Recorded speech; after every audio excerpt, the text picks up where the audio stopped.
মৃত্যুদণ্ডের রায় থেকে খালাসপ্রাপ্ত জামাত নেতা এটিএম আজহারুল ইসলাম মুক্তি পেলেন কিছুক্ষণ আগেই।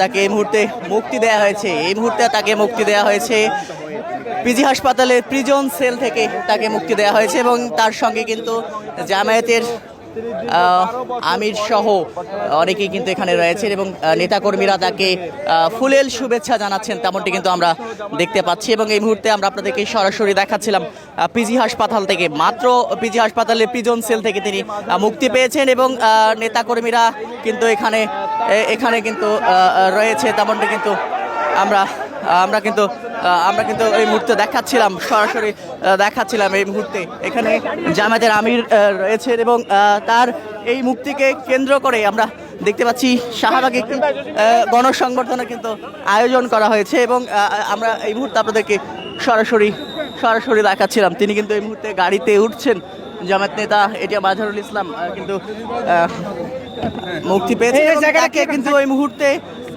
এখান থেকে সরাসরি শাহবাগে কিন্তু এখান থেকে নেওয়া হবে, তেমনটি কিন্তু আমরা জানতে পেরেছি একেবারে সরাসরি কিন্তু দেখাচ্ছিলাম এই মুহূর্তে কিন্তু আমরা সরাসরি দেখাচ্ছিলাম। তার সঙ্গে তার ছেলে রয়েছেন।